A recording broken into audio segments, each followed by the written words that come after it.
ئەو پێغەمبەرە نازدارە عەلەیهی سەڵات وەسەلام کە بە ئاواتە خوازە بەوەی کە یەکێک لە ئومەتەکەی زیاد بێ و بیخاتە ناو بەهەشتەوە خەڵکانێک چوونەتە ناو بەهەشتیشەوە بەڵام لە پێناو کۆمەڵێک عەقڵکاری خۆیان کاڵێن باشە قڕ ئەکاتە سەریاندا و لە ناو بەهەشتەکەی خۆی دەریانەهێن لەبەرەوە ئاگادار بە برا خۆشەویستەکەم ئاگادار بە ڕەحمەتی خوات لێبێ وەڵڵا لە دڵسۆزیمە بۆت خەڵکانێک ئەکرێ باو باپیرانمان نەیانزانی بێبرام ئێستا کۆمپیوتەرە حەدیث لێدەی بۆت ئەهێنێ ئێستا الحەمدولیلا دنیا عەسری عەولەمەیە شتانێکی زۆر هەیە باو باپیرانی من و تۆ نەیانزانیوە برام باو باپیرانی من و تۆ خوێنەواریان نەبووە ئەکرێ بڵێ وەڵا ئەوان کردویانە منیش ئەیکەم ئەکرێ بڵێ ئەوان نەیان کردووە منیش نایکەم کاکە خەڵکانێک هەبووە مامۆستای ئاینی بووە لە مزگەوتدا وتاری داوە جومعانی خستۆتە سێشەمان وتاری جومعی خستۆتە سێشەمان ئەکرێ بڵێ وەڵا ئەو کردوێتی منیش ئەیکەم خەڵکێک هەبووە مەلای ئاینی بووە جبەی لەبەردا بووە بەس قول هوەڵڵاهو ئەحەدی لەبەر بووە کاکە بەڕێبوار ڕۆشتووە ئالێەوە لە لادەیەکە لای داوە لەبەر خواردنەکەی خۆی وتویانە بەخوا کاکە گیان قل هوەڵڵاهو ئەحەد دەزانێ وەرە پێش نوێژیمان بۆ بکە وتارێکمان دەرێ نانی ماگانەت ئەدەینێ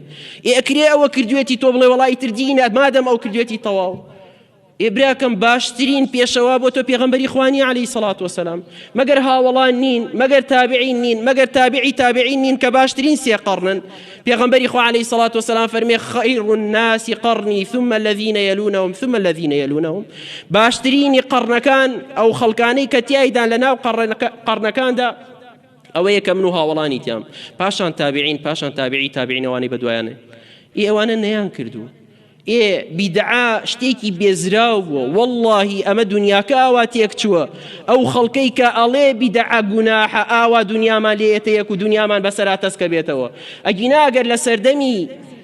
صحابە و تابعین و تابعی تابعینایەکێک بیدعی بکردایە ئەقبەحترین ناس بوو بێتامترین و بێزراوترین خەڵک بوو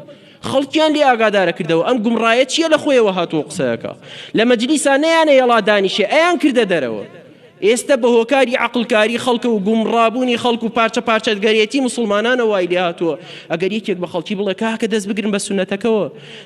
دەست بگرن بە ڕێبازە پاکەوە کاکە لەسەر چاوە ئەسڵیەکە بخۆنەوە ئەم هەموو شەخەڵەی 4 کیلۆمەتر و 1400 ساڵ دوای ئەمە بۆ ئەکەیت و بۆ ئەنجامی ئەدەی ئەقبەحترین ناس ئەوەیە خراپترین ناس خەڵک ئەوەیە بێتامترین و بێزراوترین خەڵک ئەوەیە بەڵام بە ئیذنی ڕەب العالەمین دینەکەی پەروەردگار تا ئەو کاتی کە پێمان بدرێگەێنین واللهی سڵج لە هیچ کەسێک ناکەین